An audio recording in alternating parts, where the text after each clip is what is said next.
आप देख रहे हैं खबरों, तबसरों और तज्जियात पर मबनी पाकिस्तान का सबसे मोतबर न्यूज शो दुनिया, कामरान खान के साथ। वज़ीर आज़म शहबाज शरीफ का कौम से खिताब किसी भी वक्त मुतवक्के है, ताहम वज़ीर आज़म ने खिताब से कबल इत्तेहादियों के साथ मुल्क के सियासी और माशी मामलात पर तफसील से बातचीत की। इस हवाले से हुकूमती इत्तेहाद ने मशवरा दिया कि मुल्क को गैर यकीनी सूरत हाल से निकाला जाए।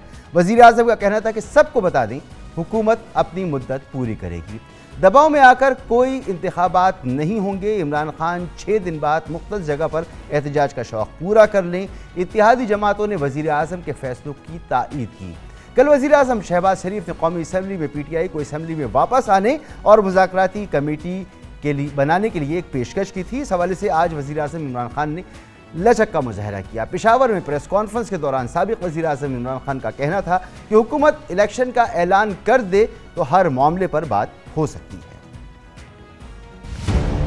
हमने सारा वक्त अपने मुज़ाकरात खोले रखे और खोले भी रहने चाहिए, क्योंकि हम चाहते क्या है, हमको यहाँ लड़ाई तो नहीं करने है ना। हम तो बेसिक ऑब्जेक्टिव क्या है, ऑब्जेक्टिव है इलेक्शंस, ऑब्जेक्टिव्स है इलेक्शन और जून में इलेक्शंस, डिसोल्यूशन है असेंबली, इलेक्शंस। इस ऑब्जेक्टिव पे हमने पहुंचना है। सबसे बेहतर तरीका तो ये है कि हम निगोशिएट करके मुज़ाकरात से पहुंच जाए, लेकिन अगर ये नहीं इससे पहुंचेंगे तो प्रोटेस्ट से पहुंचेंगे। हम गवर्नमेंट के साथ बिल्कुल बैठ सकते हैं, लेकिन ये आपको बता दें कि निगोशिएशंस में ये होगा कि इलेक्शंस आपको अनाउंस करने पड़ेंगे जून के महीने। इलेक्शंस अनाउंस करने के लिए आप तैयार हैं? बाकी सारी नेगोशिएशंस के ऊपर हम बैठने के लिए तैयार। वज़ीर आज़म शहबाज शरीफ ने गुज़िश्ता रोज PTI को मुज़ाकरात की पेशकश की थी।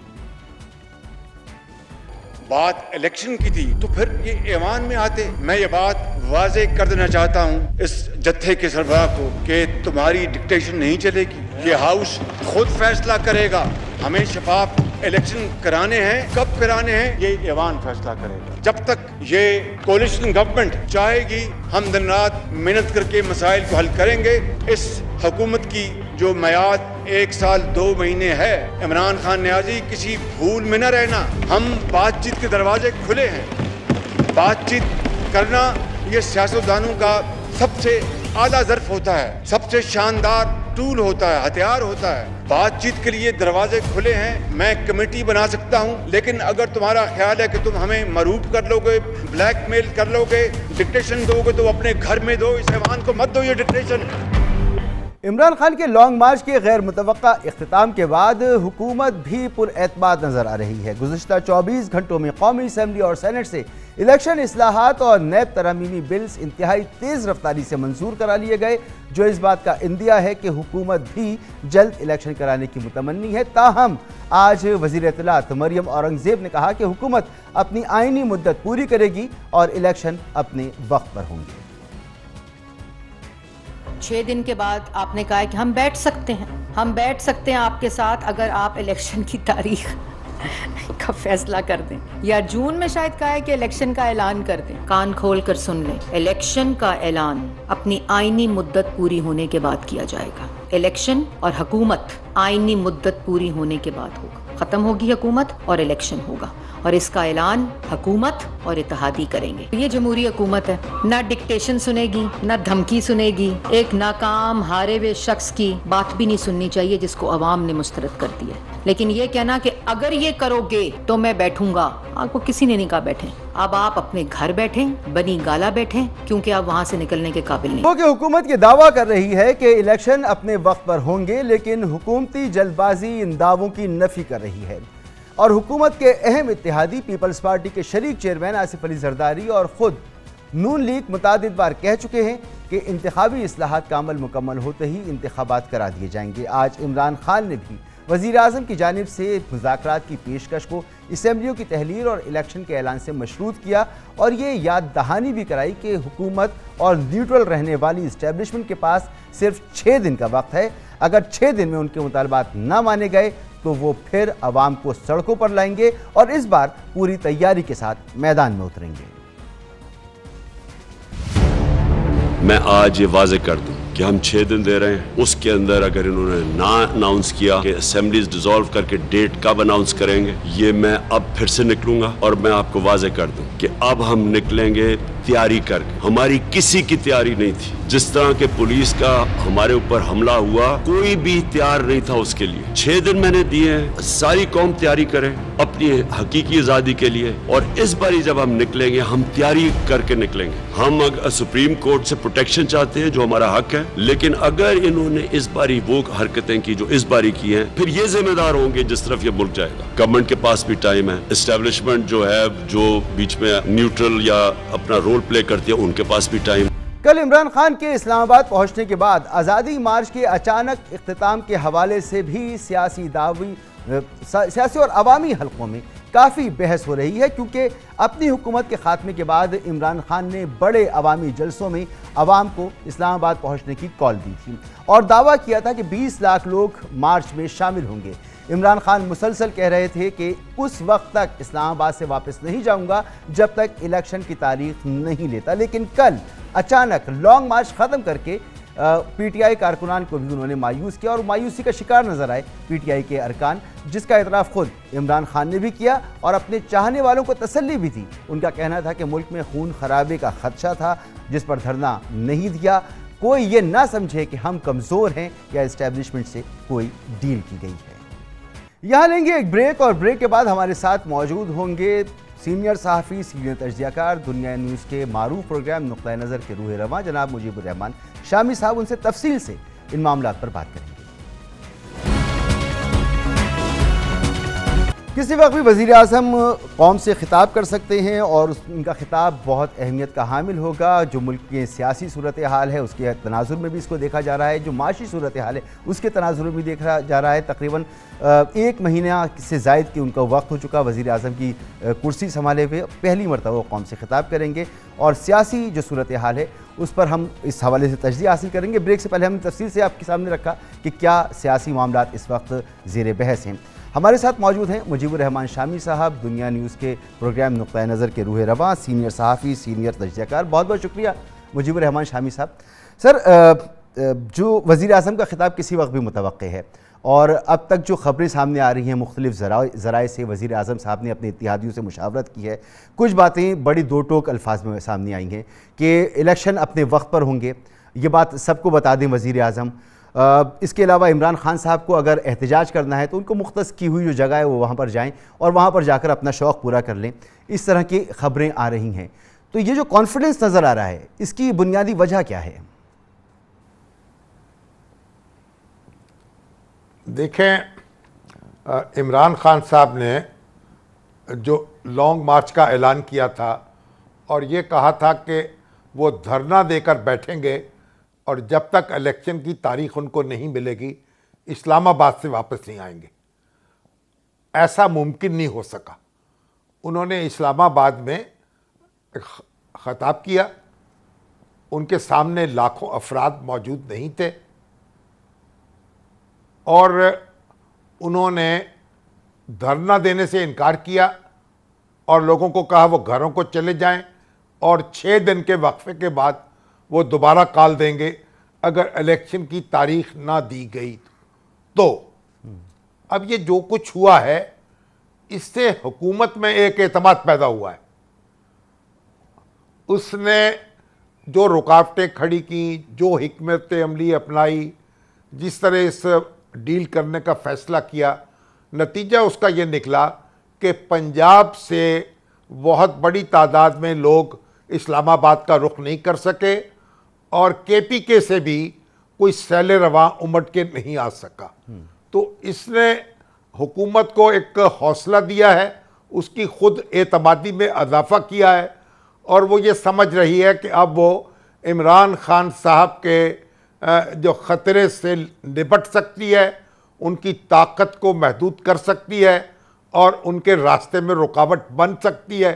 इसलिए वो लहजा बदल गया है और हुकूमत ने उसके बाद पेट्रोलियम की कीमतें भी बढ़ाई हैं और ये भी कहा है कि अब इंतखाबात जो हैं, पूरी शिद्दत से ये बात कही है कि वक्त मुकर्रर पर होंगे और कोई तारीख का ऐलान नहीं वो करने जा रही।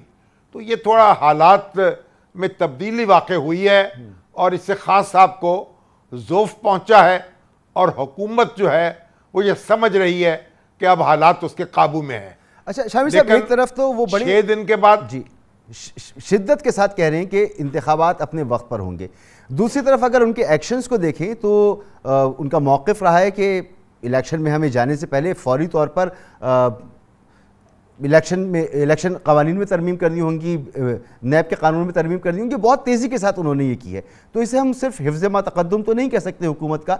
नज़र आ रहा है कि हुकूमत भी इलेक्शन में जाने की मुतमन्नी। इसका मतलब ये हुआ कि हुकूमत एक तरफ तो ये दावा कर रही है कि उसके पास वक्त मौजूद है और वो पूरी कुव्वत के साथ खड़ी है, लेकिन साथ ही उसने ये ऑप्शन क्लोज नहीं किया कि इंतखाबात जल्द भी हो सकते हैं, उसके लिए भी तैयारी कर लेनी चाहिए। तो आज इलेक्शन जो हैं वो लॉज जो हैं वो मंजूर हो रहे हैं, बिल पास हो रहा है, नैब का कानून जो है उसमें तरामीम कर दी गई हैं। तो गोया एक लिहाज से हुकूमत जो है वो दोनों महाजों पे काम कर रही है। उसकी पूरी कोशिश होगी कि उसकी मुद्दत में जितना इजाफा मुमकिन है वो हो, लेकिन अगर हालात जो हैं वो उसके इस मौक़िफ़ का साथ ना दें तो फिर इंतखाबात का सामना करना पड़े, तो उसके लिए भी फिर तैयारी कर ली जाए। इससे यह मालूम हो रहा है कि हुकूमत हर सूरत हाल का मुकाबला करने के लिए अपने आप को तैयार कर रही है। अच्छा, एक तरफ तो इमरान खान साहब कह रहे हैं 6 दिन बाद वापस आ जाएंगे अगर उनके मुतालबात नहीं माने गए, दूसरी तरफ शहबाज शरीफ साहब ने मुज़ाकरात की पेशकश की, उस पर भी इमरान खान साहब ने लचक का मुजाहरा किया है। तो बेहतर होगा कि दोनों मिल बैठें और बातचीत कर लें, लेकिन तहरीक इंसाफ ने शर्त रख दी है कि पहले आप ऐलान करें कि असम्बलियाँ तहलील हों और नए इलेक्शन की तारीख नहीं, फिर मुज़ाकरात करेंगे।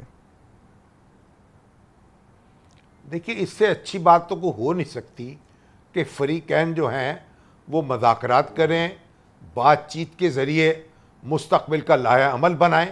भाई इंतखाबात तो होने हैं ना, आज होंगे, कल होंगे, परसों होंगे, इससे तो इनकार नहीं है और फिर मुमकिन नहीं है। जब इंतखाबात होने हैं तो कुछ तारीख आगे पीछे भी हो सकती है, वो मामलात पर इत्तफाक हो जाए और अमन और सुकून से हम अगर आगे बढ़ सकें तो इससे अच्छी बात क्या हो सकती है। लेकिन आपको याद होना चाहिए कि इमरान खान साहब एक अरसे से ये बात कह रहे हैं कि अगर तारीख दे दी जाए तो फिर बातचीत हो सकती है, और हुकूमत का मौक़िफ़ ये है कि अगर वो तारीख दे दे तो फिर बातचीत किस चीज़ पर होगी। गोया वो तारीख का मामला भी बातचीत के ज़रिए तय होना चाहिए, यकतरफा तौर पर तारीख नहीं दी जाएगी। और जहाँ तक हुकूमत के और अपोजिशन के दरमियान राब्तों का ताल्लुक़ है, बातचीत का ताल्लुक़ है, अब ये बात तो तस्दीक हो चुकी ना कि बिलवास्ता राब्ते हैं, मौजूद रहे हैं और बातचीत भी किसी ना किसी रंग में जारी रही है।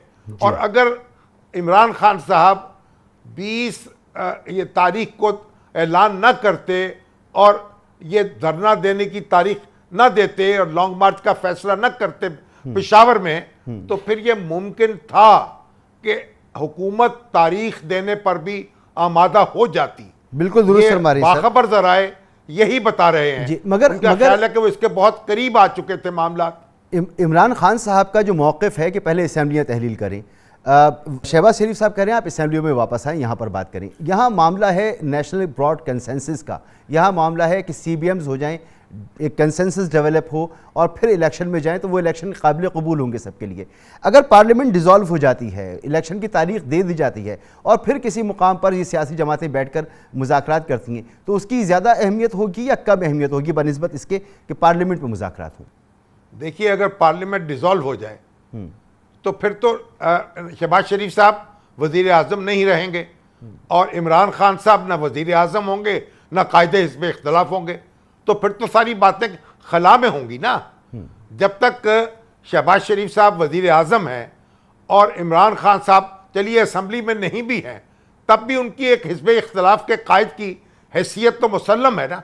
तो अगर उससे पहले दोनों के दरमियान बातचीत होती है तो फिर तो दोनों कुछ न कुछ फैसले करके आगे बढ़ सकते हैं। लेकिन अगर निगरान हुकूमत पर ही कोई समझौता ना हो, अगर असम्बली पहले डिज़ोल्व हो जाए तो निगरान हुकूमत जो है वो कैसे कायम होगी, और उसी पे एक हंगामा बर्पा हो जाए। तो उसके अगर निगरान हुकूमत कायम हो गई तो फिर इन दोनों के पास क्या इख्तियार होगा कि फिर तो निगरान हुकूमत भी एक फरीक बन जाएगी। तो इसलिए मामलात में उलझाव पैदा हो जाएगा। सुलझाने के लिए तो ज़रूरी है पहले चीज़ें तय हों, पहले लाहे अमल बने, उसके बाद उसे इक़दाम किया जाए और फिर जो है इलेक्शन की बात की जाए और फिर असेंबली डिसॉल्व करने की बात की जाए। ठीक। इमरान खान साहब जब इस्लामाबाद पहुंचे तो गो के उस वक्त बहुत ज़्यादा आवाम उनके साथ मौजूद नहीं थी, लेकिन अगर रास्ते खुलते तो शायद कुछ लोगों को वो जमा कर लेते, इतना मजमा तो कर लेते कि वो एक मुनासिब होता। 20 लाख तो बहुत बड़ी बात है, मगर इमरान खान साहब ने इसके बावजूद भी, वहाँ डी चौक पर पहुँचने के बावजूद भी यकायक अपने एहतजाज को ख़त्म किया, रोल बैक किया और वापस चले गए। पस पर्दा मुहर्रिकात क्या हो सकते हैं सिवाय इसके कि लोग उनके साथ ना निकले? देखिए, पस पर्दा मुहर्रिकात की बहुत सी कहानियां बयान की जा रही हैं, लेकिन एक बात यह भी है कि जब सुप्रीम कोर्ट ने जो इजाज़त दी थी उनको, ये कहा था कि इंतज़ामिया के साथ बैठकर आप एक जगह मुख्तस की गई थी, मेरा ख्याल जी और एच ब्लॉक जो हैं उनके दरमियान, कि वहाँ आप जलसा करेंगे और वहाँ आप बैठेंगे अगर बैठना चाहें तो। लेकिन जब इमरान खान साहब ने कॉल दी कि डी चौक का रुख करें, तो वो जो तजावुज़ था, क्योंकि ना तो इंतज़ामिया से ये बात तय हुई थी और ना अदलिया ने इस बात की इजाज़त दी थी, तो फिर इसलिए खान साहब जो थे अगर उसको तूल देते तो उनकी मुश्किलात में इजाफा हो जाता। और डी चौक का इज्तिमा जो था, वहाँ जब ऐलान करने की वजह से जब लोग वहाँ इकट्ठे हुए तो फिर शेलिंग हुई, आंसू गैस जो है वो बरसी, लोगों को मुश्किलात का सामना करना पड़ा और बहुत आग भी लगी और हंगामा भी हुआ। लेकिन असल में ये डी चौक जो है उस पर उनको इजाज़त नहीं थी कि वहाँ वो ज़्यादा देर बैठें या जलसा करें। तो मेरे ख्याल उन्होंने मुनासिब समझा कि वहाँ वो पहुँच गए हैं, वहाँ से डिस्पर्स हो जाएं, क्योंकि वहाँ बैठना मुमकिन नहीं था और अगर वो जलसे को ख़त्म करने का ऐलान न करते तो उनकी दुश्वारियों में इजाफा हो सकता था। तो अब भी अगर वो इस्लामाबाद आना चाहते हैं तो उनको एक वाज़ेह लाएमल बनाना होगा, इंतज़ामिया के साथ बैठना होगा। अगर धरना देना चाहते हैं तो उसकी भी जगह तय करनी होगी, फिर वहाँ इंतज़ामात भी करने होंगे। देखिए, लोग जो हैं कि वो भेड़ बकरियाँ तो नहीं होते ना, उनकी ज़रूरियात भी होती हैं। शायद खुर्दनोश की ज़रूरत है, कोई उनको टेंटों की ज़रूरत है, मौसम बहुत शदीद है, फिर उनके टॉयलेट्स की ज़रूरत है, फिर उनको पानी की ज़रूरत है। ये सारी ज़रूरतें पूरी करेंगे तो लोग बैठेंगे ना, वगरना तो लोग करबला के अंदर आप कैसे धकेल देंगे उनको। ये भी सारी चीज़ें गौर करके इक़दाम करना होगा ना। आप लोगों को आप कहें कि आप आ जाएं और बच्चे भी आ जाएं और औरतें भी आ जाएं और जवान भी आ जाएं और बूढ़े भी आ जाएं और यहाँ कोई इंतज़ाम ना हो। अगर इंतज़ाम के बगैर लोगों को बुलाना है फिर तो ये कहना चाहिए कि बच्चे ना आएँ, औरतें ना आएँ, बूढ़े ना आएँ, सिर्फ जवान आएँ, ताकि सख्तियाँ भी झील लें। बिल्कुल ठीक। तो खान साहब को हालात पर गौर करके वाज़ेह हदायत देनी होंगी। जी, बहुत बहुत शुक्रिया मोहतरम जनाब मुजीबुर रहमान शामी साहब। तजज़िया आपने सुना। यहाँ पर लेंगे एक न्यूज़ ब्रेक, जिसके दौरान आप हेडलाइंस जान सकेंगे और फिर प्रोग्राम जारी रहेगा।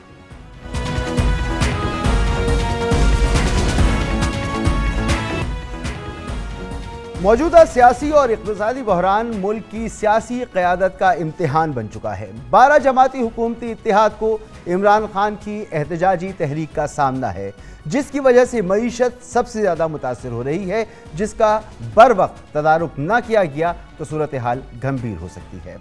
इस हवाले से आज वज़ीर-ए-आज़म शहबाज शरीफ कौम से खिताब भी करेंगे। खिताब से कबल उन्होंने अपने इत्तेहादियों से अहम मुशावरत की और हुकूमत की मुद्दत पूरी करने का दो टोक ऐलान किया। वज़ीर-ए-आज़म का कहना था कि इमरान खान 6 रोज़ बाद हुकूमत की मुतय्यन करदा जगह पर जलसा करके अपना शौक़ पूरा कर लें, किसी के दबाव पर इलेक्शन नहीं कराएंगे।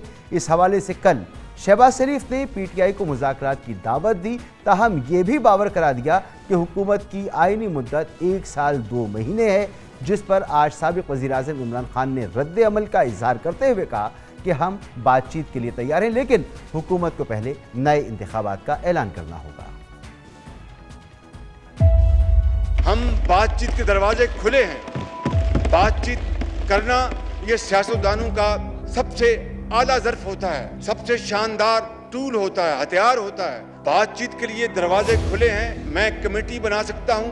हमने सारा वक्त अपने मुज़ाकरात खोले रखे और खोले भी रहने चाहिए, क्योंकि हम चाहते क्या है, हमको यहाँ लड़ाई तो नहीं करने हैं ना, हम तो बेसिक ऑब्जेक्टिव क्या है, ऑब्जेक्टिव है इलेक्शंस। इस ऑब्जेक्टिव पे हमने पहुंचना है। सबसे बेहतर तरीका तो ये है कि हम नेगोशिएट करके मुज़ाकरात से पहुंच जाएं। हम गवर्नमेंट के साथ बिल्कुल बैठ सकते हैं, बातचीत के दरवाजे खुले, गवर्नमेंट के साथ बिल्कुल बैठ सकते हैं। हुकूमत और पीटीआई के दरमियान बातचीत लॉन्ग मार्च से पहले जारी थी और इस हवाले से मुस्लिम लीग नून का दावा है कि पीटीआई ने मुज़ाकरात के लिए राब्ता किया। मरियम नवाज का कहना है कि लॉन्ग मार्च से 2 दिन कबल पीटीआई के असद कैसर और फवाद चौधरी ने एयाज सादिक से राब्ता किया और कहा कि बातचीत के जरिए मसाइल का हल चाहते हैं। इसके अलावा मुस्लिम लीग नून के दीगर सीनियर रहनुमा मुसलसल ये दावा कर रहे हैं कि मुज़ाकरात की इब्तिदा हमने नहीं, पीटीआई ने। तमाम सूरत हाल पर बात करेंगे। हमारे साथ मौजूद हैं तहरीक इंसाफ के अहम रहनुमा और साबिक स्पीकर कौमी असम्बली जनाब असद कैसर साहब। असद कैसर साहब, बहुत शुक्रिया वक्त देने के लिए।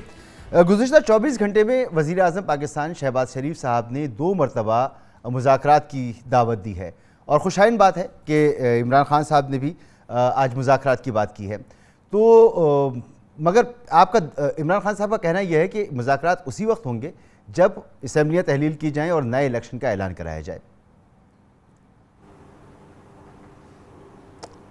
देखिए, हमने तो पहले से भी कहा, मुज़ाकरात से तो हमने कभी इनकार नहीं किया। हम सिर्फ ये चाहते हैं कि ये पब्लिकली ऐलान करे कि ये इंतखाबात कर रहे हैं, कब कर रहे हैं और इसका एजेंडा क्या है।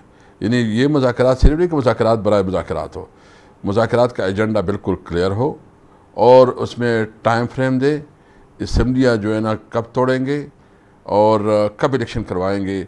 इसके बाद अगर ये और बात कर सकते तो इसके बाद हम मुज़ाकरात के लिए तैयार हैं, क्योंकि मुज़ाकरात के बगैर तो कोई रास्ता नहीं है। और मुज़ाकरात पे बिल्कुल हमें हमेशा जब हम हुकूमत में थे तो हमने मुसलसल इनके साथ मुज़ाकरात भी रखे और बातचीत भी खुली रखी। और आपको पता है कि सबसे बड़ा जो हमने इनको उस वक्त भी ऑफर की थी कि जब EVM पे इसका बड़ा शोर शराबा था, बड़ा एतराज़ था, तो उस वक्त हमने एक स्पेशल कमेटी बनाई और हमने कहा कि हम जो इलेक्शन रिफॉर्म्स हैं इसके ऊपर पूरा बात करना चाहते हैं, इंक्लूडिंग EVM। तो हम तो मुज़ाकरात पे यकीन रखते हैं, उस वक्त भी हमने उसको ऑफ़र दी थी, अब भी चाहते हैं ताकि मुल्क इस क्राइसिस से और सिचुएशन से निकाला जाए। सर, मुज़ाकरात का मकसद यकीनी तौर पर दोनों तरफ से यही होगा कि एक ब्रॉड कंसेंसस पैदा किया जाए और ब्रॉड कंसेंसस पैदा करने के लिए पार्लियामेंट से अहम इदारा कोई नहीं है, जगह कोई नहीं है।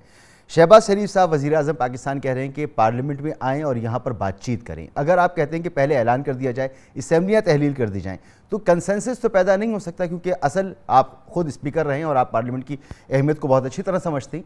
तो पार्लियामेंट में जाए बगैर ये मसला कैसे हल होगा? देखिए, अभी आप देख रहे हैं कि अभी भी उनकी स्टेटमेंट आ रही है कि हम अपना टाइम पूरा करेंगे। एक तरफ ये बात कर रहे हैं, दूसरी तरफ दूसरी बात कर रहे हैं।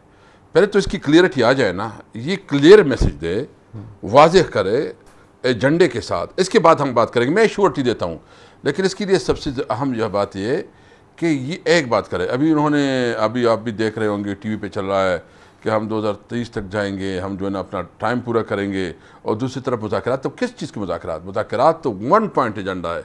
हम समझते हैं कि इस वक्त इस पार्लियामेंट की औकात नहीं रही। 135 MNAs ने रिज़ाइन दिया हुआ है। और उन्होंने, इंटरेस्टिंग बात ये, आप भी आज देख लिया कि अपोजिशन लीडर किसको बनाया है, जो खुद कहता है पब्लिकली कि मैं मुस्लिम लीग नून की टिकट पर इलेक्शन लड़ाऊँगा। आपके साथ पास रिकॉर्ड मौजूद होगा। दूसरी बात यह कि उसके ज़रिए जो है ना, ये यानी मुस्लिम लीग ही मुस्लिम लीग से मुज़ाकरात कर रही है, हुकूमत भी मुस्लिम लीग का और अपोजिशन भी मुस्लिम लीग का। यानी अगर मतलब ड्रामा कर रहे हैं ये साहब। अगर हुकूमत ये कहती है कि हम फला तारीख को इलेक्शन कराते हैं, लेकिन आप असम्बली में आएँ, यहाँ बैठकर बातचीत करते हैं और इसके बाद मुज़ाकरात कामयाब होने के बाद हम असम्बली तहलील करने का या नए इलेक्शन का ऐलान कर देते हैं, तो क्या ये काबिल कबूल होगा? पहले तो हमारे साथ एक कंसेंसस बिल्ड करें, हमारे साथ बात करें। अगर हमारी डेट पे और तारीख़ पे कोई इत्तेफाक हो जाता है तो फिर बाकी चीज़ों पे बातचीत हो सकती है। मतलब जो हमें अभी सबसे बड़ा ये तो है कि इन्होंने एकतरफा तौर पर नेब के लॉज में जो है ना अमेंडमेंट्स की, एकतरफा तौर पर इन्होंने जो है ना EVM को जो है ना उड़ा दिया। और सबसे बड़ा जुल्म ये किया कि इन्होंने ओवरसीज़ पाकिस्तानियों का हक वोट के हक से महरूम किया। जो सबसे बड़ा एसेट्स है इस वक्त हमारी इकॉनमी का बैकबोन ओवरसीज़ पाकिस्तानी है। उन्होंने क्या मैसेज दिया? इस वक्त आपकी इकॉनमी सबसे बड़ा चैलेंज है। जो आपको जो रिमिटेंसेज आते हैं वो ओवरसीज़ से आते हैं। ओवरसीज़ को आपने जो है ना जो मैसेज दिया, इसके के बाद वो आपको क्या रिएक्शन करेंगे? क्या वो अपने रिमिटेंसेज भेजेंगे? उसकी हम समझते हैं कि ये जो एकतरफा कानून साजी कर रहे हैं, जो मेन स्टेक होल्डर है इस वक्त Pakistan Tehreek Insaf main stake holder है, यानी पूरी पाकिस्तान में सबसे मकबूल पार्टी पाकिस्तान तहरीक इंसाफ है। तमाम सूबों की नुमाइंदगी है, तमाम तबकों की नुमाइंदगी है। और इस वक्त जितने जलसे हो रहे हैं आप देख रहे हैं कि उसमें हर एज के लोग और ख़वातीन, मर्द, नौजवान, मजदूर, स्टूडेंट सब लोग इसमें हैं। तो वो वाहिद पाकिस्तान की पार्टी है जो पूरी मुल्क में है, सबकी नुमाइंदगी करती है। आप इसको साइड पे रख के फैसले करे, कानून साजी करे, कौन इसको मानेगा? देखो इस तरह नहीं होता। आपको एक क्लियर एजेंडा देना चाहिए। आप समझें कि हम बिल्कुल जमहूरी लोग हैं। यानी आपने देखा कि हमारे दौर में कभी भी हमने उसके ऊपर तशद्दुद नहीं किया, कभी इसका रास्ता नहीं रोका, कभी जो है ना मुज़ाकरात की रुकावट नहीं खड़ी की। आप मशरूत कर रहे हैं ऐलान से कि पहले आप ऐलान करें नए इलेक्शन का, फिर मुज़ाकरात करें।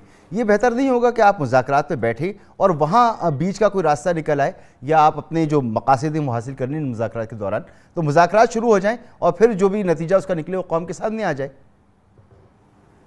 नहीं, सबसे पहले जो है ना ट्रस्ट डिपॉजिट है। ये नहीं है कि हम मुज़ाकरात खेलते रहे और ये हमारा जो है हम बिल्कुल इसके लिए तैयार नहीं है। सबसे पहले ऐलान करें, वाज़ेह एजेंडा दे और फिर मुज़ाकरात शुरू हो, ताकि बिल्कुल क्लैरिटी हो, और वो भी टाइम फ्रेम के साथ। सबसे पहले इशू क्या है इस वक्त? जो मुल्क की इकॉनमी है, क्या ये हुकूमत इसको संभल रही है? ये तो चूचू का मुरब्बा है। एक पार्टी एक बात करती है, दूसरी पार्टी दूसरी बात करती है। इनका इंटरेस्ट अलग अलग है, इनके आपस में पुरानी दुश्मनियाँ हैं, एक दूसरे के खिलाफ इलेक्शन लड़ चुके हैं। ये बोझ इमरान में जो है एक साथ हो गए हैं, और ये इस तरह नहीं चल सकता। अच्छा, इस तरह वफाक में उनकी सिर्फ 2 वोटों की बरतरी है, पंजाब में उसकी हुकूमत ख़त्म हो गई है, सिर्फ 30 तारीख पे शायद पंजाब में इसकी हुकूमत ही ना रहा है। ये सस्टेन ही नहीं कर सकता, ये सर्वाइव ही नहीं कर सकता। हम समझते हैं कि इस वक्त इतनी बड़ी चैलेंजेस है हमारी इकॉनमी को, हमारी जो मुल्क की बाकी मामलात है, इंटरनेशनल जो खारिजा पॉलिसी है, जो इस वक्त चीन के साथ हमारे ताल्लुकात क्या होने हैं, रशिया के साथ हमारे ताल्लुकात क्या होने हैं, अमेरिका के साथ, ये नई मैंडेट की ज़रूरत है, नई फ्रेश मैंडेट की ज़रूरत है। अवाम के पास जाया जाए, अवाम क्या चाहते हैं, क्योंकि अल्टीमेटली अवामी सुप्रीम है ना, अवामी कंडीशनल मुज़ाकरात की भी बात कर रहे हैं। लेकिन परसों मरियम नवाज साहिबा ने प्रेस कॉन्फ्रेंस के दौरान आपका नाम लिया, कहा कि असद कैसर साहब ने अयाज सादिक साहब से रब्ता किया और इस बात की ख्वाहिश ज़ाहिर की कि हम मुज़ाकरात करना चाहते हैं। तो पीटीआई मुज़ाकरात भी करना चाहती है और फिर कंडीशन भी लगा रही है। मरियम नवाज ने सरासर झूठ बोला, गलत बयानी की। देखो, हमारा एक ताल्लुक़ है, जो हमारे एक स्पीकर है, हमारा ताल्लुक़ जो है ना, ये बियॉन्ड पॉलिटिक्स होता है आपस में। क्योंकि वो भी स्पीकर रहा है, मैं भी स्पीकर हूँ, हमारे जो जितने पुराने स्पीकर हम आपस में हैं, हम ज़रूर फैसिलिटेट करते हैं चीज़ों को। लेकिन मैंने कभी भी इसके साथ कोई ऑफिशियल राबिता नहीं किया। अनऑफिशियल हमारी डिस्कशन होती रहती है। मैंने आज भी आया सादिक के साथ बात की, मैंने कहा देखो, हमारे आपस में एक इनफॉर्मल बात हुई थी जो कि जिसकी कोई मतलब न मैं मुझे कोई अथॉरिटी थी, न आपके पास कोई अथॉरिटी थी। हम वैसे ही रूटीन में टेलीफोन पे बात हुई थी, न कोई ऑफिशियल हमने इसको इंगेजमेंट डिस्कशन हो रही थी। लेकिन उन्होंने कहा, हमने कोई किसी किस्म इसके साथ बात नहीं की कि हम कोई मुज़ाकरात करना चाहते हैं, न मुझे अपने पार्टी ने कोई मैंडेट दिया था, न उसके साथ मेरी बात हुई थी। तो मैं इसका डिनाई करता हूं, और उन्होंने जो बात की थी सरासर गलत बात की थी। तो अयाज सादिक साहब कह रहे हैं कि मेरे पास तो सबूत मौजूद हैं और कि उनसे रब्ता किया गया है, बातचीत के लिए रब्ता किया गया है। ठीक है, अगर सबूत है तो लाए, सामने लाए, बिल्कुल। मेरे साथ तो आज भी उसकी बात हुई है, बात तो हमारी रूटीन में होती है, और वो दीगर इश्यूज़ भी होती हैं, असम्बली की जो और भी इश्यूज़ होते हैं उस पर होती है। मैंने आपको आपकी टीवी पे मैं कहता हूँ कैटेगरिकली कि हमने कोई ऑफिशियल कॉन्टैक्ट नहीं किया है कि हम मुज़ाकरात चाहते हैं। अच्छा, इमरान खान साहब ने आज भी इस बात को वाज़ेह किया कि उन्होंने जो अपना लॉन्ग मार्च यक ख़त्म किया सुबह के वक्त, तो मुल्क के मफाद में किया। वो नहीं चाहते थे कि पुलिस और आवाम सामने हों, फ़ौज और आवाम सामने हों। पस पर्दा कोई मुज़ाकरात चल रहे थे, कोई बातचीत चल रही थी, कोई डील हुई थी, इसका तासुर भी मौजूद है? नहीं, बिल्कुल नहीं, क्योंकि मैं कंटेनर पे मौजूद था, कोई बात नहीं थी। लेकिन और खान साहब ने जो बात की बिल्कुल ठीक हुआ। हमारे लोगों में भी फ्रस्ट्रेशन बहुत बढ़ गई थी, और सिचुएशन ऐसी थी कि हमारे साथ जो लोग आए थे, ख़ासकर खैबर पख्तूनख्वा से और पंजाब से और ये मियाँवाली और यहाँ से, तो फ्रस्ट्रेशन बहुत थी। और ख़ान साहब को ये एहसास हो गया था कि शायद खुदा न ख्वास्ता कोई जो है ना और तरफ चल जाए। तो मतलब उस वक्त ये फैसला हुआ कि थोड़ा हुकूमत को टाइम देते हैं कि अगर ये समझ ले और ये अपनी अना से बाहर निकले। और हम तो बात करते हैं पाकिस्तान की, क्योंकि इमरान खान वाहिद लीडर है जो अल्लाह ताला ने उसको इतनी शोहरत दी है। और वो शोहरत उसके पॉलिटिक्स की वजह से नहीं है, उसने दुनिया में नाम कमाया क्रिकेट की वजह से, फिर शौकत खानम अस्पताल, फिर और भी उसकी बहुत बड़ी कंट्रीब्यूशन है। तो इमरान खान वाहिद लीडर है इस वक्त के जो इंटरनेशनली भी वेल नोन पर्सनैलिटी है और उसकी एक रिपुटेशन है। जब से इमरान खान साहब की हुकूमत ख़त्म हुई, आप लोगों की हुकूमत ख़त्म हुई, उस वक्त से इमरान खान साहब एक ही मुतालबा कर रहे हैं कि इलेक्शन असम्बलियों को तहलील किया जाए, नया इलेक्शन कराया जाए। और इसके लिए उनका दावा था कि वो 20 लाख लोग लेकर आएंगे। इसके लिए उन्होंने मुतवातिर जलसे किए, हर जगह हर वक्त ये बात करते रहे। इवन ये कि जिस दिन वापस गए हैं इस्लामाबाद से 6 घंटे पहले तक इमरान खान साहब कह रहे थे कि अब आ गए हैं, वापस नहीं जाएंगे, ये अपना मुतालबात मनवाए बगैर। लेकिन क्या ऐसा हुआ कि उनको वापस जाना पड़ा? ये गुत्थी सुलझ नहीं रही है। वो मैंने बात ऑलरेडी एक्सप्लेन की ना कि वो चूँकि खान साहब को एहसास हो गया कि ये कहीं मतलब कोई खाना जंगी ना शुरू हो जाए और कोई उस तरफ ना चला जाए कि हमारे हाथ पे फिर कुछ ना हो। तो हमने तो हुकूमत को एक मौका दिया है। मैं आपको बताऊं ना, आपने हमारे दौर का मुआवजा करें। फजल रहमान ने कितनी दफ़ा यहाँ लॉन्ग मार्च की? 2 दफ़ा। कभी उसको रुकावट हमने डाली, कभी उसके ख़िलाफ़ तशद्दुद किया, कभी इनके ख़िलाफ़ कोई इस किस्म की कानूनी कार्रवाई की नहीं। हमने उसको फैसिलिटेट किया और वो आए, 10-15 दिन रहे, फिर दूसरी दफ़ा आए, फिर भी हमने कभी नहीं किया। मुस्लिम लीग ने लॉन्ग मार्च की, हमने कोई इसके ख़िलाफ़ न कानूनी कार्रवाई की, न उसकी गिरफ्तारियाँ की, न उसकी चादर और चारदीवारी का तकद्दुस पामाल किया, न उसके ऊपर तशद्दुद किया, न गिरफ्तारियाँ की। और इस तरह बिलावल भुट्टो आया, अभी रिसेंटली बिलावल भुट्टो आया, कोई रुकावट डाली? हम जमहूरी लोग हैं, हम आप सर मुसलसल कह रहे हैं कि कोई हक है, कहीं कोई डील, कोई बातचीत कुछ नहीं हुई। लेकिन इमरान खान साहब ने लॉन्ग मार्च से एक दिन पहले टीवी इंटरव्यू दिया और उसमें उन्होंने कहा कि मुझसे कहा जा रहा था कि आप ऐलान ना करें जाने का, 2-3 दिन मुझे दे दीजिए, लेकिन मेरा इन पर ट्रस्ट नहीं था, मुझे ट्रक की बत्ती के पीछे लगाया हुआ था। तो इमरान खान साहब तो खुद मान रहे थे कि बातचीत के लिए लोग राब्ते कर रहे थे, आप राब्ते कर रहे थे, आप राब्ते में थे। और शाह महमूद कुरैशी साहब को प्रेस कॉन्फ्रेंस के वक्त कॉल आई थी। वो तो लॉन्ग मार्च से पहले की बात है ना। लॉन्ग मार्च, जब लॉन्ग मार्च शुरू हो गया फिर कोई राबिता नहीं था, कोई कांटेक्ट नहीं हुई, कोई डील नहीं हुई। मैं आई विटनेस हूँ, कोई डील नहीं हुई। सिर्फ और सिर्फ पाकिस्तान के खातिर हमने अपना रोक दिया कि हुकूमत समझ जाए, हुकूमत को एक मतलब वो रीथिंकिंग करे अपनी पॉलिसी पे, और उनके लिए भी बेहतर है। देखो, हम तो कहते हैं कि फ्रेश मैंडेट चाहिए। अगर मैंडेट इनको मिल गया तो ये हुकूमत करे और बड़े बड़े फैसले करे पाकिस्तान के मफाद में, जितना मतलब इसकी पॉलिसी वो अपनी पॉलिसी इम्प्लीमेंट करे। हम आए तो हमने अपने फैसले करने हैं।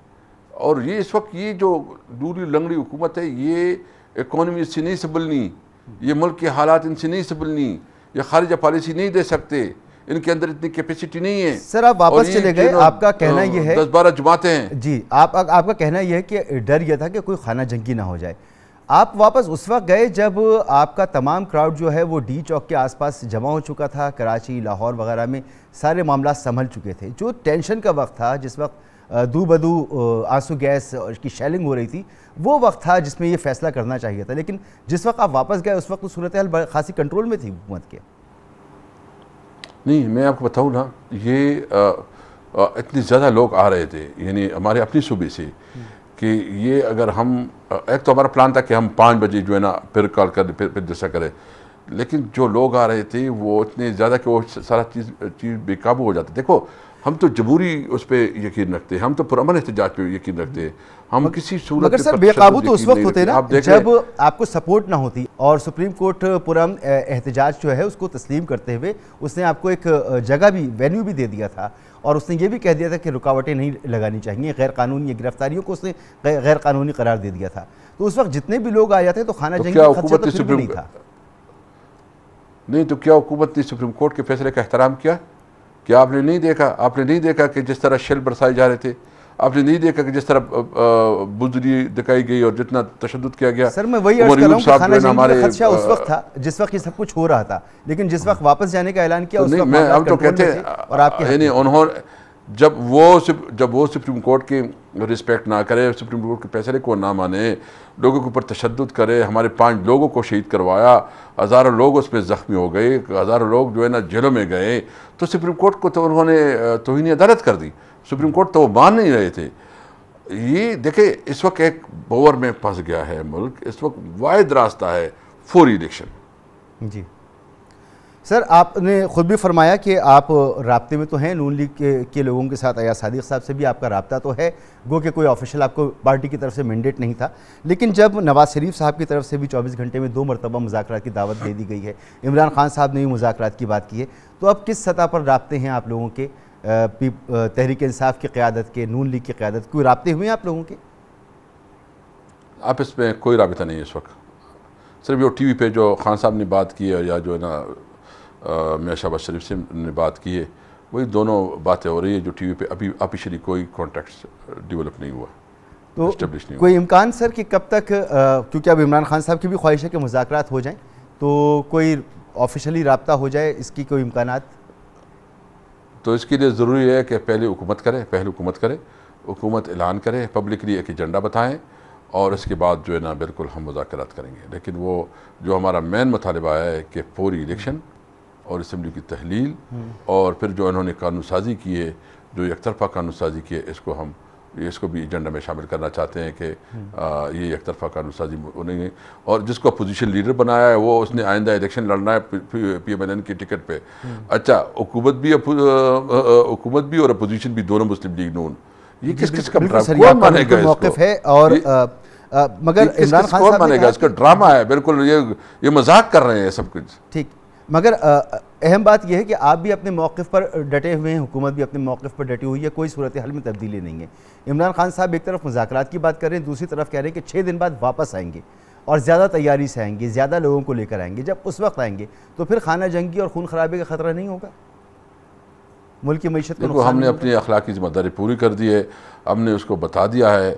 ये अगर जरदारी की मानेंगे, जो सिर्फ एक सिंध की छोटी सी पार्टी रह गई है, जो सिर्फ उसका सिंध तक महदूद रह गई है। आपको पता है कि पंजाब में मैन तो इसका सबसे बड़ा जो मुतासर होगा इस सारे सिचुएशन से मुस्लिम लीग नून होगा।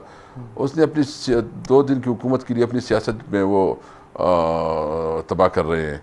सर आप तो कह रहे हैं कि वो गैर जिम्मेदार हैं और वो जैसे फैसले कर रहे हैं वो मुल्क के लिए मुफाद में नहीं है, तो आपका मौक़िफ़ है। लेकिन आपका तो ये कह रहे हैं कि आप खाना जंगी नहीं चाहते, आप नुकसान नहीं चाहते मुल्क का, इसलिए आपने अपना धरना कॉल ऑफ किया। लेकिन आप फिर 6 दिन के बाद आएंगे तो सूरत हाल तो यही होगी। नहीं, डेफिनेटली हमने अपनी अखलाकी ज़िम्मेदारी पूरी कर दी, हमने उसके लिए मौका दे दिया। हम समझ रहे थे कि ये आपस में डिसीजन करे, फैसले करे, हालात की नज़ाकत देखे, और मुस्लिम लीग अपनी पॉलिटिक्स को देखे ना, वो पीपल पार्टी की पॉलिटिक्स को क्यों सपोर्ट करे। पीपल पार्टी तो जो अभी पोजीशन है वो तो इससे नीचे जाएगी, तो शायद सिंध में भी फारिग हो जाएगी, तरीके इंसाफ सिंध में भी ले लेगी, और कराची में बाकी रही सीटें इंशाअल्लाह ताला हम क्लीन स्वीप करेंगे। मुझे उम्मीद है कि आइंदा तरीके इंसाफ तो 3rd मेजॉरिटी भी लेगी और सबसे बड़ी अक्सरियत से आएगी। लेकिन जो इस वक्त मैं बिल्कुल ये कहता हूँ कि आइंदा इलेक्शन पाकिस्तान तहरीक इंसाफ और मुस्लिम लीग नून का होगा। लेकिन अगर मुस्लिम लीग नून जितनी भी हुकूमत में रहेगी, उसकी जो है ना पॉपुलरिटी और उसकी चांसेस इतनी कम होंगे। वो अपनी पॉलिटिक्स का सोचे और अपने लिए सोचे, सिर्फ इमरान खान के बोझ में जो कुछ कर रहे हैं वो अपना नुकसान कर रहे हैं। सर, आप एक कदावर सियासी शख्सियत हैं, आपने स्पीकर कौमी असम्बली के ओहदे को सर्व किया है, आपसे बेहतर कौन मुज़ाकरात की अहमियत को जानता है। पार्लियामेंट में आप यही काम कराते रहें, तमाम जमातों को, पूरे मुल्क को लेकर चलते रहें। तो मैं फिर आपसे पूछना चाहूँगा कि आप क्या ये समझते हैं कि कंडीशन को साइड पर रखकर अगर बातचीत के लिए बैठ जाएं और मुज़ाकरात कर लें तो राह निकलना आसान है? क्योंकि हुकूमत का ये 12 जमातों के इत्तेहाद का PDM का ये मानना था कि हमें नए कानून में तरमीम करनी है, इलेक्शन इस्लाहात लानी है, दोनों काम वो कर चुकी हैं। इंदिया तो वो भी दे रहे हैं कि इलेक्शन की तरफ वो जा सकती हैं। तो ये बेहतर नहीं होगा कि कंडीशन के बगैर बैठ जाएं? असल में सबसे बड़ा प्रॉब्लम है कि देखो टाइम, हम अगर वो टाइम बाई करना चाहते तो वो पॉसिबल नहीं है। ट्रस्ट डिपॉजिट बहुत ज़्यादा है। एक मतलब सबसे अहम मसला यह है कि ये जो है ना ट्रक की बत्ती के पीछे हमें लगाएं और टाइम गुजारे, ये नहीं हो सकता। सबसे पहले क्लियर एजेंडा हो, ये अभी उनके हाथ में है कि वो क्या फ़ैसला करते हैं। हम मुज़ाकरात के हामी हैं, मुज़ाकरात चाहते हैं, लेकिन इसके लिए क्लियर एजेंडा हो। सर, ये कन्फ्यूजन आपकी तरफ भी नज़र आती है, ये एक परेशानी की बात है। जिस तरह से आप आए, जो आपका दावा था उस दावे के साथ लोग लेकर नहीं आए, उस दावे के साथ आप बैठे नहीं, वापस चले गए, फिर आप कह रहे हैं कि खाना जंगी आप नहीं चाहते लेकिन फिर आने की बात कर रहे हैं, तो कन्फ्यूजन और क्लियरिटी तो आपकी तरफ भी नहीं है। देखिए, सबसे पहली बात यह है कि मतलब हम जो भी फैसला करते हैं हालात को सामने रखते हुए करते हैं, तमाम फैसले मशावरत से करते हैं, एक एक चीज़ को देखते हैं। देखो, ये हमारी एक जद्दोजहद है, हमारा स्ट्रगल है। स्ट्रगल में ऊंच नीच आती रहती है, यानी ये एक स्मूथ रनिंग नहीं होती, ये मैराथन है, ये आगे जाएंगे, हम पीछे नहीं हटेंगे। आपको पता है कि इमरान खान के अंदर जितनी रेजिलियंस है किसी और लीडर के अंदर नहीं है। वो जो बात कर लेता है वो बात जो है ना लोग, और इस वक्त जो इमरान खान ने जो नैरेटिव उठाया है वो पूरी दुनिया उसके नैरेटिव को तस्लीम कर रही है। पाकिस्तान के तमाम अवाम इसके नैरेटिव के पीछे हैं। वाहिद पार्टी है, मुझे बताओ ना कोई तमाम पार्टियाँ मुत्तफ़िका तौर पर जलसे करे और हमारे एक जलसे का मुकाबला करे। आप देख रहे हैं कि जिस तरह हमारे इस वक्त कराची में, लाहौर में, हमारे पेशावर में मतलब इतने लोग निकले थे कि कोई घर में रहा नहीं था। इस वक्त पाकिस्तान की सबसे बड़ी सियासी कुव्वत तहरीक इंसाफ है, सबसे बड़ा पॉलिटिकल लीडर और पॉपुलर लीडर इमरान खान है। हम तो रेजिलियंस करेंगे, हम तो जो खान हमारा है उसके अंदर बहुत बड़ी रेजिलियंस है। इंशाअल्लाह ताला अपना स्ट्रगल जारी रखेंगे जब तक हम अपने टारगेट पे नहीं पहुँचे। हमारा बुनियादी मकसद है कि हकीकी आज़ादी। हकीकी आज़ादी का मकसद ये है कि एक आज़ाद पाकिस्तान, वो पाकिस्तान जो क़यादत का पाकिस्तान है, वो पाकिस्तान जो अल्लामा इकबाल का ख्वाब था, वो पाकिस्तान के लिए हम जद्दोजहद कर रहे हैं और इंशाअल्लाह ताला हम अपनी मंजिल की तरफ गामज़न हैं। बहुत बहुत शुक्रिया जनाब असद कसर साहब, साबिक़ स्पीकर कौमी असम्बली, PTI के अहम रहनुमा। गुफ्तगू आपने सुनी। यहाँ पर एक ब्रेक लेंगे और ब्रेक के बाद हम बात करेंगे, हुकूमत ने पेट्रोलियम मसनूआत की कीमतों में इजाफा कर दिया है, IMF प्रोग्राम बहाल होने की उम्मीद ज़रूर है, लेकिन मुकम्मल तौर पर इस प्रोग्राम की बहाली के लिए हुकूमत को अभी मज़ीद सख्त फैसले करने होंगे। ये कौन कौन से फैसले होंगे, तफसील से आपको बताएंगे एक ब्रेक के बाद। गुज़श्ता रात शहबाज हुकूमत ने पेट्रोलियम मसनूआत की कीमतों में 30 रुपये फ़ी लीटर का इजाफा कर दिया। ये रिकॉर्ड इजाफा था और सियासी तौर पर गैर मकबूल मगर माशी तौर पर नागुज़ीर फैसला। हुकूमत को लामहला लेना ही पड़ा क्योंकि IMF ने एनर्जी पर दी जाने वाली सब्सिडी ख़त्म किए जाने तक पाकिस्तान की माली मुआवनत से इनकार कर दिया था। इमरान खान की हुकूमत ने मार्च में पेट्रोलियम मसनूआत की कीमतों को 4 माह के लिए मुंजमद कर दिया था और शहबाज शरीफ हुकूमत भी गुज़िश्ता रोज़ तक इसी पर कारबंद रही। ताहम अब वज़ीर ख़जाना मिफ्ता इस्माइल का कहना है कि हुकूमती फैसले के बाद IMF के अहदाफ हासिल करने में आसानी होगी। अवाम के लिए तशवीश की बात है कि कीमतों में इजाफे के बाद अब भी हुकूमत पेट्रोल पर 17 रुपये और डीजल पर 56 रुपये फ़ी लीटर सब्सिडी दे रही है, जिसे IMF की शराइत पूरी करने के लिए आने वाले दिनों में मुकम्मल तौर पर ख़त्म करना होगा। इसी के साथ सेल्स टैक्स और PDL की शक्ल में टैक्स का बोझ भी सारिफीन पर डाला जाएगा। इमरान खान हुकूमत के IMF से मुआहदे के मुताबिक पेट्रोलियम लेवी को बतदरीज 30 रुपये फ़ी लीटर तक ले जाना था। इसके अलावा IMF का यह भी मुतालबा है कि हुकूमत फौरी तौर पर बिजली के शोबे पर दी जाने वाली सब्सिडी ख़त्म करे।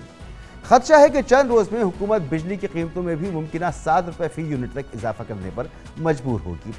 गुज़श्ता रोज़ के हुकूमती फैसले के बाद आज डॉलर की कदर में 2.5 रुपये की कमी आई, जबकि स्टॉक मार्केट में भी 300 पॉइंट्स का इजाफा देखा गया। दूसरी जानिब पिछले माह मुल्क में महंगाई की शरह 13.4% पर पहुँच गई, जबकि स्टेट बैंक पहले ही शरह सूद 1.5% बढ़ाकर 13.75% कर चुका है। महंगाई में इजाफे से शरह सूद पर मज़ीद दबाव आएगा। माहिरीन का मानना है कि अब अगले माह आने वाला बजट भी IMF बजट ही होगा, जिसमें आवाम के लिए कोई रिलीफ मुश्किल ही से होगा। इस तमाम सूरत हाल पर बात करेंगे। हमारे साथ मौजूद हैं डॉक्टर खाकान नजीब साहब, साबिक़ मुशीर वज़ारत ख़जाना। बहुत बहुत शुक्रिया डॉक्टर साहब वक्त देने के लिए।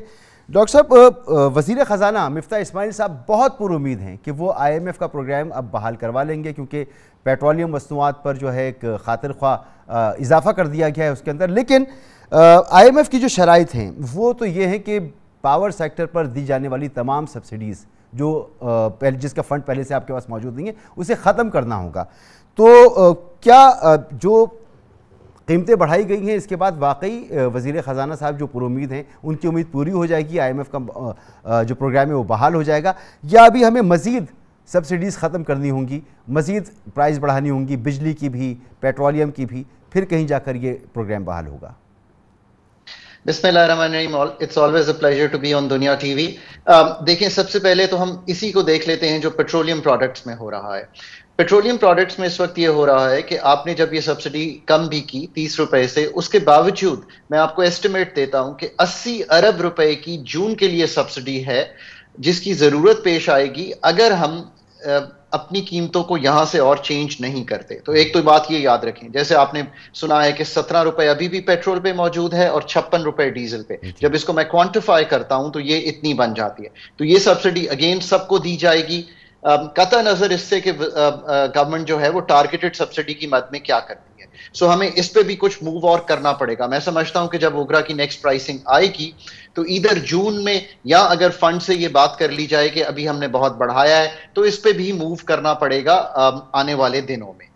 क्योंकि अगेन नाजरीन के लिए 80 अरब रुपए जो है तकरीबन दुगनी अमाउंट है कंपेयर टू जो हमें पैसे चाहिए होते हैं पूरी फेडरल गवर्नमेंट को चलाने के लिए एक माह में।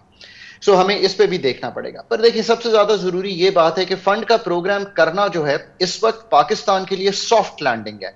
दुनिया भर जो है इस वक्त सॉफ्ट लैंडिंग जो है अपनी इकोनॉमीज की ढूंढ रही है। पाकिस्तान की soft landing IMF, China funds, हमारे जो बाकी ममालिक हैं उनसे फंड्स, हमारी ऑयल फैसिलिटी, ये सब कुछ है। और ये सब कुछ तभी होगा कि अगर हम फंड के प्रोग्राम को जारी रख पाएंगे।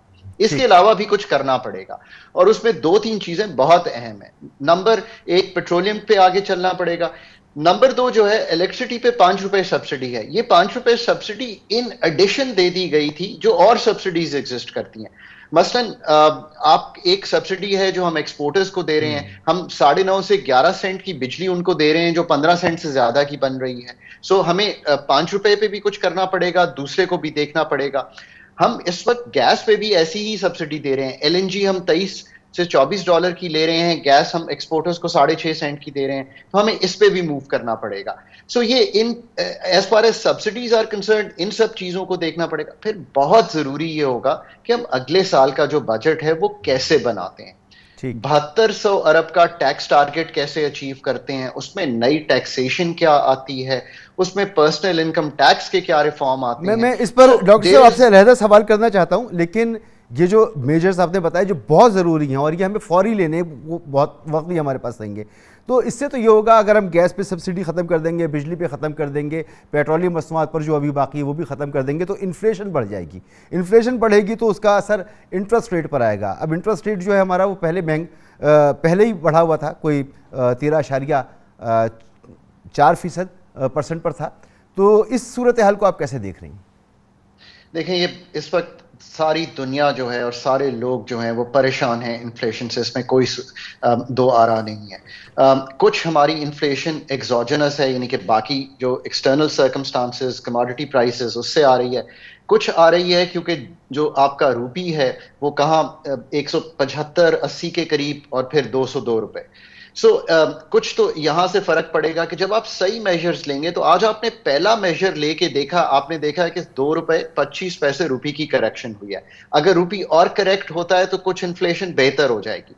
अगर आप कुछ फिजिकल कंसोलिडेशन करेंगे, यानी कि जो खर्चे हैं हुकूमत के उनको कम करेंगे, मनी सप्लाई कम होगी, कुछ मॉनेटरी टाइटनिंग हुई है, जैसे आपने जिक्र किया 13.75 पे चला गया है हमारा जो पॉलिसी रेट है, उसको बढ़ाया है ताकि डिमांड कर्व हो। ये गाड़ियों की डिमांड, मोबाइल्स की डिमांड, तेल की डिमांड, जब ये सब चीजें कम होंगी तो थोड़ी सी इन्फ्लेशन कम होगी। पर इन्फ्लेशनरी इंपैक्ट जरूर आएगा, इसमें कोई शक नहीं है। 1% तक आ सकता है मेरा ख्याल है इन्फ्लेशनरी इंपैक्ट, जब हम पेट्रोल की प्राइसेस को तब्दील करेंगे, जब हम डीजल की प्राइसेस को तब्दील करेंगे।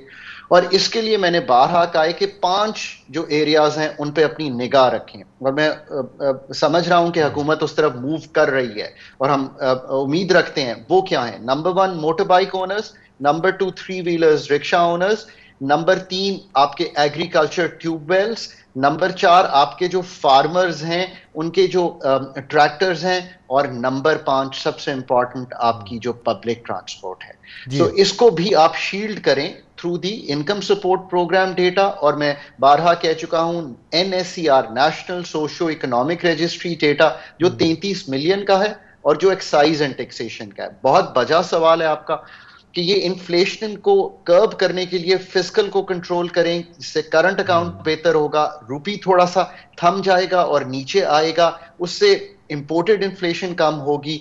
और फिर आखिर में जो सबसे ज्यादा जरूरी चीज है, अजनास की जो सप्लाई है ना जी, उसको आप अश्योर करें। मतलब आपके पास वाफिर मिकदार में वीट, राइस, मेज, जो आपकी 5 स्टेपल क्रॉप्स हैं वो होनी। और डॉक्टर साहब ये किसी चैलेंज से कम नहीं है। हमने पिछले दौरे हुकूमत में भी देखा, और हर साल हम देखते हैं कभी आटा शॉर्ट हो जाता है, कभी चीनी शॉर्ट हो जाती है, कभी सब्जियां हमारे पास से गायब हो जाती हैं। तो ये सप्लाई चेन को मेंटेन रखना और इस को इंश्योर करना कि आवाम तक पहुंचती रही चीज़ें, ये भी एक बहुत बड़ा चैलेंज है। लेकिन एक और बहुत बड़ा चैलेंज है फौरी जिससे निपटना है। हमारे रिजर्व्स बहुत तेज़ी से डिप्लीट हो रहे हैं। तकरीबन 10 अरब डॉलर्स हमारे रिजर्व्स इस वक्त रह गए हैं। 1.5 माह के इंपोर्ट बिल के बराबर बामुश्किल ये रकम बनती है। कम से कम 3 माह के तो इंपोर्ट बिल के बराबर रकम हमारे पास होनी चाहिए। वज़ीर आज़म सऊदी अरब गए, वो यूएई गए, चाइना से गुफ्तगू हुई, सऊदी अरब ने रोल ओवर करने की बात कर दी है। लेकिन बाकी जहाँ जहाँ से हमें पैसे मिल सकते हैं, सब कह रहे हैं कि पहले आप IMF प्रोग्राम में जाएं और फिर उसके बाद बात करेंगे। ये सबसे कलीदी पॉइंट है आपका कि जब तक 10.08 बिलियन डॉलर के रिजर्व हैं, पिछले हफ्ते भी 75 मिलियन डॉलर SPP के रिजर्व्स में कमी हुई है। इस पे तो हमें अर्जेंसी में काम करना है। सबसे पहले IMF का प्रोग्राम, वो $1 बिलियन जरूरी नहीं है, पर जैसे आपने अपने इंट्रो में कहा, वो सिग्नल जरूरी है कि हम उस रिफॉर्म पाथ पे हैं जो पाकिस्तान को स्टेबिलिटी देगा, करंट अकाउंट में भी और फिस्कल में भी और एनर्जी पे भी। ये 3 ही चीजें हैं जो फंड के प्रोग्राम को चलाती हैं। तो हमें सबसे जरूरी तो ये है कि हमें वापस जाना है फंड के प्रोग्राम में प्रिपेयर करके। इससे हमें ये $1 बिलियन जुलाई में आएगा। मैंने बारहा कहा है कि इस वक्त हाईएस्ट लेवल पे, चाहे वो हमारे प्रीमियर हों, चाहे वो हमारे फॉरेन मिनिस्टर हों, चाहे वो हमारा स्टाफ हो at the Chinese embassy in China, और इस पे काम कर रहे हैं, वो ये है कि $2.3 बिलियन का एक रोल ओवर है जो चाइना में हमें देना है। ये 3 बैंक्स का रोल ओवर है, ये कमर्शियल रोल ओवर है। मैं इसका ताल्लुक IMF से नहीं समझता। ये मेरे हिसाब में अप्रैल में ही हो जाना चाहिए था, इसका डिले हो रहा है। मैं सुन रहा हूं कि ये होने वाला है। ये $2.3 बिलियन आ जाए, हमें बहुत तकवीयत मिलेगी। नंबर 3, हमें प्रोजेक्ट फाइनेंसिंग को बढ़ाना है। हमें IMF के बाद ADB, वर्ल्ड बैंक को कहना है कि हमें प्रोग्राम लेंडिंग दें, हमें प्रोजेक्ट लेंडिंग दें, हमें प्रोग्राम सामने रखने हैं कि program lending billion, 2 billion, $3 billion तक हम ले सकें, ताकि हम इन रिजर्व्स को तकवीयत दे सकें। एक मैं आपको इनोवेटिव चीज सामने रखता हूं कि FE25, आपको मालूम है कि $6 बिलियन जो हैं हमारे लोगों ने प्राइवेट बैंक्स में रखे हुए हैं।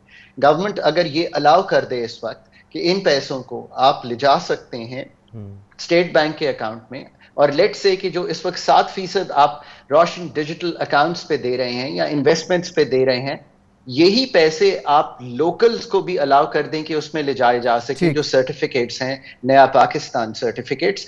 तो इस $6 बिलियन में से भी आप 1-2 बिलियन टैप कर सकते हैं, और ये पैसे तो आपके पास मौजूद हैं, बट कमर्शियल साइड पे। जी डॉक्टर साहब, बिल्कुल आप दुरुस्त फरमा रहे हैं। टाइट सिचुएशन है और बजट पेश हो भी जाता है तो उसके बाद जो इंतजामी मामलात हैं वो भी हुकूमत के लिए बड़े चैलेंज होंगे। इसमें एक अहम मामला यह है कि IMF चाहता है कि FBR अगले माली साल के लिए 7,300 अरब रुपए का टैक्स जमा करे। तो इसके लिए FBR को क्या मेजर्स लेने होंगे? नए एवेन्यू तलाश करने होंगे? क्या उसको मजीद हिकमत अमली इख्तियार करनी होगी? So that's another moot point with the IMF, right? कि वो एक फॉर एग्जांपल ये 72-7300 का टारगेट जो है वो IMF समझता है ज़रूरी है सो दैट हमारे फिस्कल खसारे को कम किया जा सके। ये याद रखिए कि इस साल का फिस्कल खसारा बहुत बढ़ा हुआ आ रहा है, 8-9% ऑफ GDP पे आ रहा है, और मेरे ख्याल में ये कहीं अब जाके तय होगा 6-6.5% पे। दो IMF के डॉक्यूमेंट्स जो इस वक्त रिफ्लेक्ट करते हैं, आप हैरान होंगे कि वो 4-4.5% समझते हैं हो जाना चाहिए, but that is mathematically impossible to bring it down to that level. So हम उसको करने के लिए वो समझते हैं कि ये 7,000 से ऊपर हो।